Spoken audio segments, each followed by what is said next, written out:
It didn't take Tyler long to realize he had no idea how to be married. So begins the blurb on the back of the book, Marriage Rebranded. In today's episode, we interview the author, Tyler Ward. Welcome to the Only You Forever podcast. If you want to build a thriving, passionate marriage, we've got the research, the truth, and the answers you've been looking for. And now, here are your hosts, Caleb and Verlinda Simone Gendel. Hey everybody, this is episode number 21. We are very blessed today to be interviewing Tyler Ward, author of Marriage Rebranded, Modern Misconceptions and the Unnatural Art of Loving Another Person. If you're looking for a fresh approach to marriage, make sure you pick up a copy of his book. So Verlinda and I interviewed Tyler over Skype for this episode. We have the full audio version of that here for you, but you can also check out the video recording at oyf.link/21. Now, you might be used to us saying onlyyouforever.com/21. We have a new short link URL that should make it a little easier to get to our pages. So that's oyf.link/21. So without further ado, let's jump over into the interview recording. Tyler is a believer who comes to the subject of marriage with a real sense of care and passion and humor. And he's biblically informed, and he's also research informed in his approach to marriage, which I think resonates really well with Verlinda and I do as well. So we're really excited to have Tyler on the show today. We're delighted to have you and delighted to introduce you to our audience as well. So welcome. Thanks, Caleb. Yeah. It's great to be here, man. So let's just start by helping us to get to know you a little bit better, Tyler. Sure. I love people's stories. Can you tell us about how you and Annalie met and got together? Of course. We actually met when I was, I just got out of college. So I was 23, I believe. I had $800 in my pocket, jumped in my car in Nashville, Tennessee. Yeah. Drove to Los Angeles and was going to plan to spend the next couple years there. And came into town, met my friends at I believe it was a church service at the time. And she was the first person they introduced me to that was someone I didn't previously know. So it's kind of a crazy deal. She was the first Los Angeles native, or technically not native, but we met that first night. It took me about 6 months to get the courage to actually talk to her. Okay. So I was incredibly intimidated by her.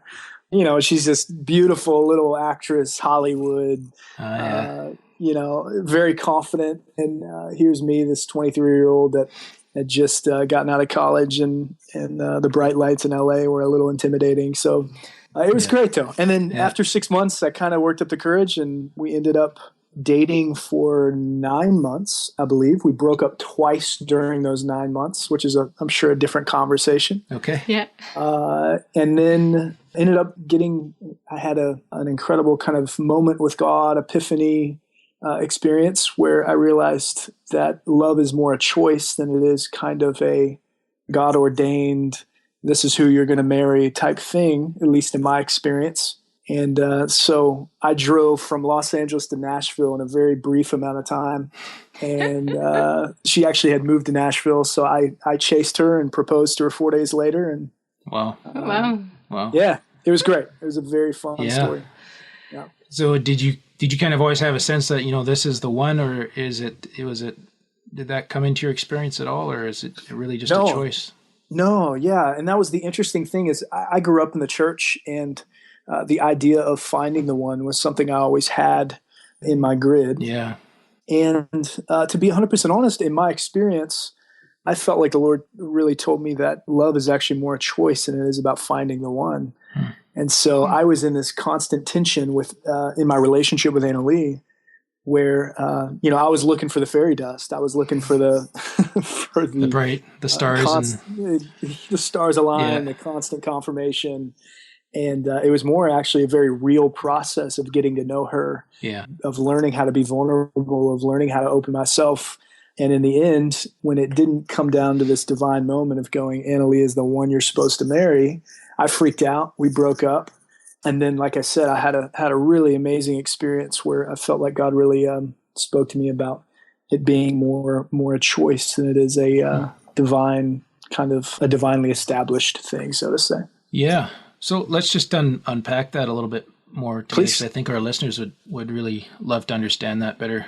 in our marriages. Talk about that sense of choice and it's not just all the stars align, because I think what happens is you can come in with the sense of this is God's will and therefore it has to work, and we can actually kind of back off the gas and slack off in our marriages as a result of being convinced of that. But tell us about that choice to love and what that means, what that looks like.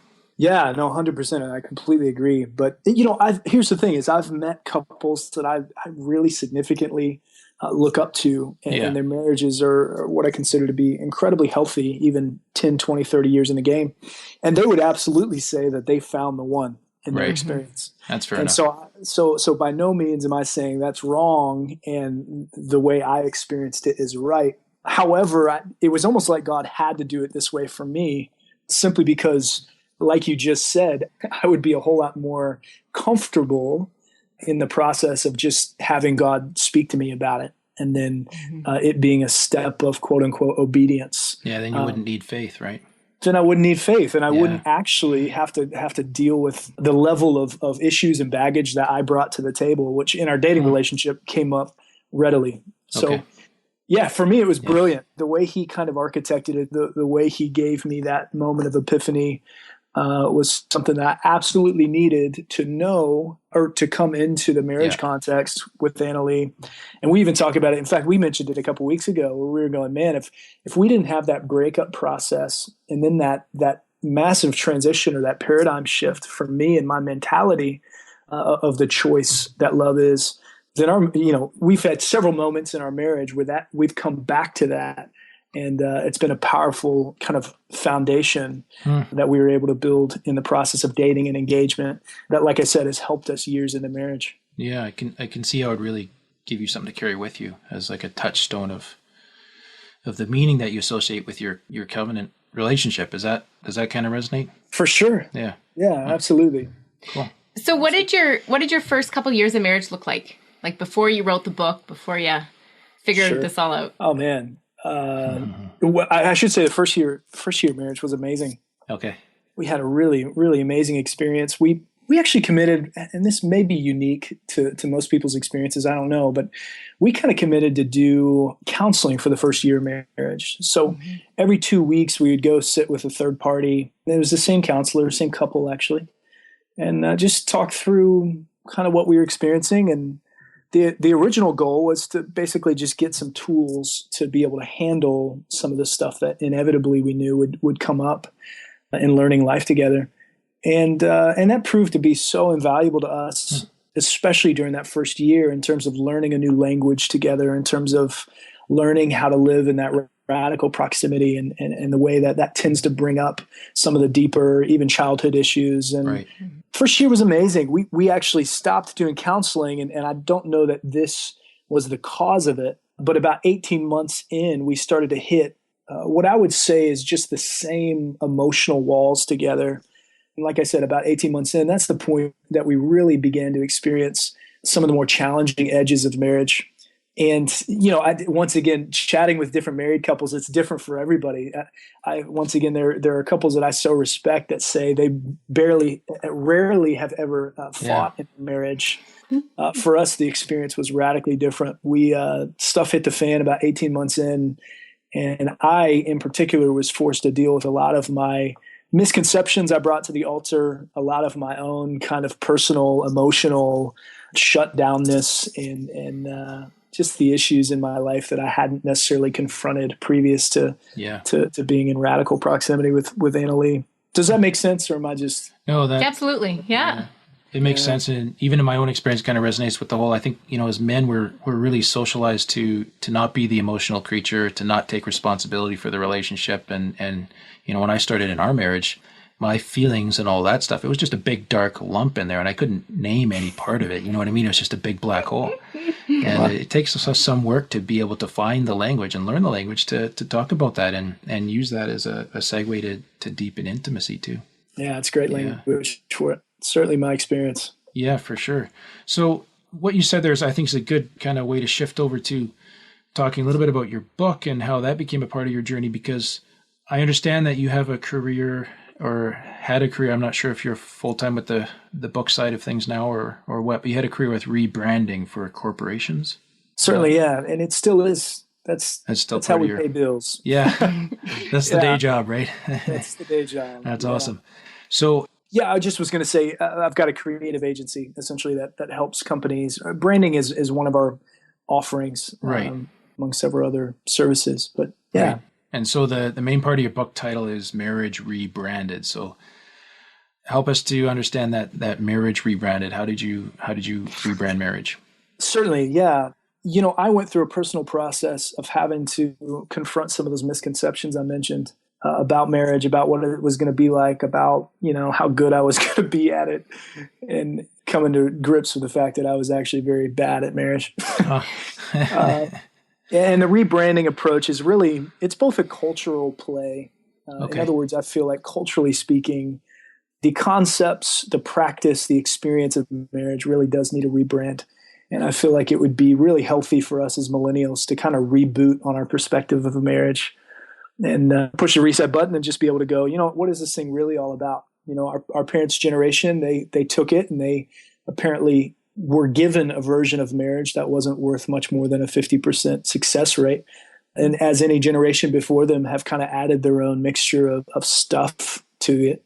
And then they passed it on to us. And so the challenge is to kind of go, hey, let's rebrand this thing. Let's get to the original meanings of what God really created marriage to be. And let's attempt to press reset in our own lives and on a cultural perspective as well. Mm-hmm. And the reason I think I wrote it in that framework is just because that's exactly what I had to go through in my own life. I had to deal with the misconceptions, with the kind of unhelpful mentalities that I brought about marriage to marriage. And in the process of that, it was about a 3-year process of putting the most basic assumptions that I brought to marriage on the testing block and going, all right, is there anything really to this? In other words, God, what do you think about this assumption or this, idea or this expectation that I brought? And then try to replace those things with a little more timeless perspective that is biblically informed, culturally, or I should say scientifically and socially informed. And that's kind of where the book came from. Right. I really enjoyed your scientific testing that you would do for 31 days and monitor everything in it. And it was pretty neat to see the results. That's great. I laugh about it, thinking about it, because I'm just going, did I really put my experience on a spreadsheet? It's kind of like marriage hacking. That is so much what Caleb would do. Like put it in a spreadsheet, analyze it. Yes. Yeah, male thinking, I think. Oh, then you don't have to deal with the feelings, right? There's no feelings in Microsoft Excel. It's all cells and columns. The feelings come second. I need it on paper to actually get the courage to deal with the feelings. Yeah, for sure. So I went on Amazon, and one of the neat things about people that read your book on Kindle is they highlight stuff that they enjoy. And one of your most popular highlights was, I'm just going to read it here. Marriage is not about finding the one and falling in love. It's about choosing one and over time becoming the right couple. And I think that really ties to where we started here. Can you give our listeners something that they can really take with them about how they can do this in their marriage if they want to start thinking differently and even behaving differently today? Where can they start with that, Tyler? Yeah, no, that's a great question. In the intro of the book, or chapter 1, I should say, the invitation is to really push the reset button, and not necessarily to just forget all the experiences you've had, good and bad, in marriage, or if you're pre-married, obviously the experiences you've seen your parents have and the other people in your life have. But it is to kind of go, let's redefine this thing in my own life. And I would say that every marriage is going to be different. I think one of the challenges we're up against in our modern day is we tend to be, like we just mentioned, very practical, and we tend to want kind of the formula. And I'm the worst when it comes to that. However, I would certainly say to someone saying, how do I rebrand my marriage, so to say, I'd say there's no formula. I would say you and your spouse have a very unique equation between you two. And more than anything, I would just begin to value or begin to understand or seek to understand, so to say, that how valuable your connection and your relationship actually is, not only to your own life and the ROI it has on your own life, or the return on investment that it actually can have in your own life, but how valuable it is to your spouse and their contribution, not only to the world around them, but to your kids or your future kids, and the value it has and the impact it has on your kids or your future kids, on the community around you.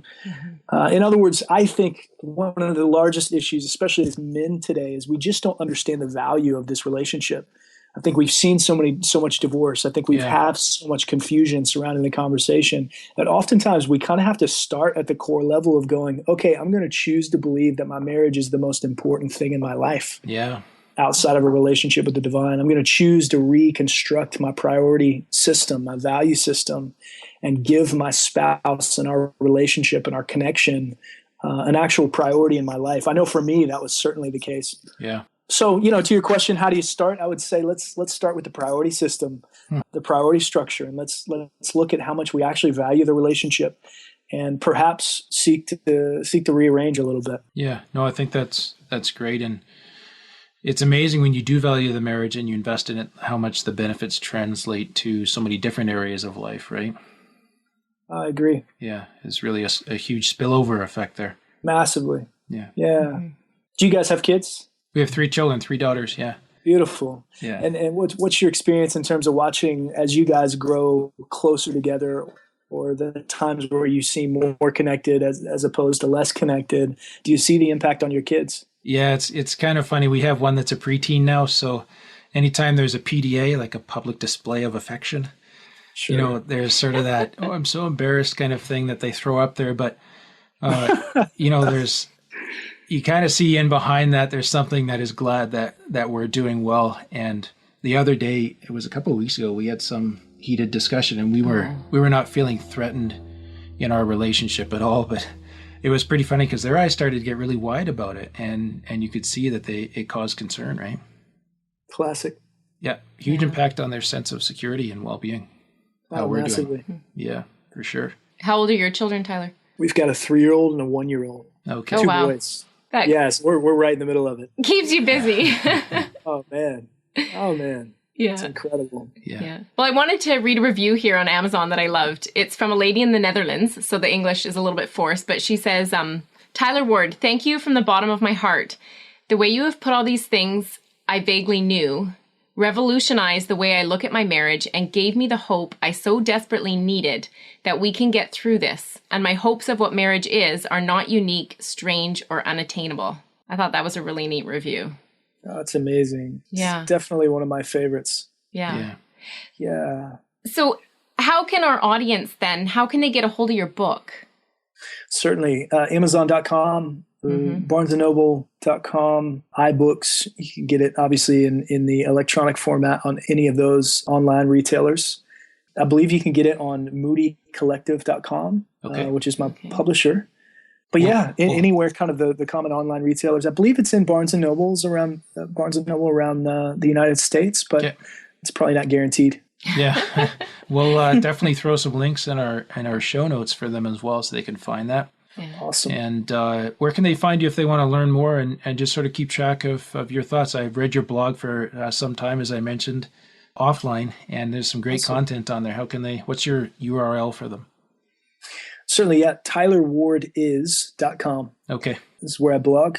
And the other thing I'll mention is there's a great free resource that we just launched a couple weeks ago called Marriage Hacks. Okay. And that's at a website called noisetrade.com. Okay. The ebook side of Noise Trade, of what they do there. Sure. But it's great. It's 25. I basically interviewed kind of 25 experts on what their best piece of marriage advice is, and just compiled a free giveaway ebook. So please go download that, and you exchange your email for that book, which will get you on my email list.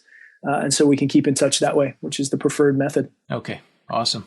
Great. Really appreciate your time with us, Tyler. And I think, this is going to inspire our audience just hearing your story. And I know, it's always wonderful to have hope in our marriages, as we read with the review there. So it's beautiful. I so appreciate it. And all the best in what you guys are doing. I love what you're doing. Thanks. Thank you.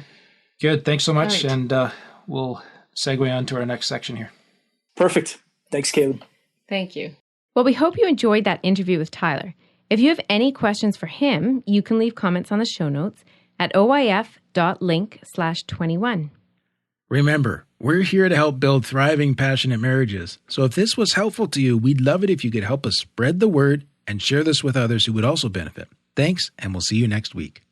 Oh, before I go, we're coming out with our very first e-course. It's a webinar type format where you can listen and learn as well as ask questions. It's going to be very affordable, and we have a special deal for the first few people that sign up for the course. Listen, I don't have the sign-up page for you yet, but if you want to be sure to be the first to hear about it, make sure you go to onlyyouforever.com and right at the top of our homepage, just subscribe there with your name, your first name, and your email address. That'll put you on our weekly list, but it'll also make sure you hear about this great opportunity. We're not going to spam you or give away your address to anyone, so make sure you sign up to keep informed. Thanks a bunch.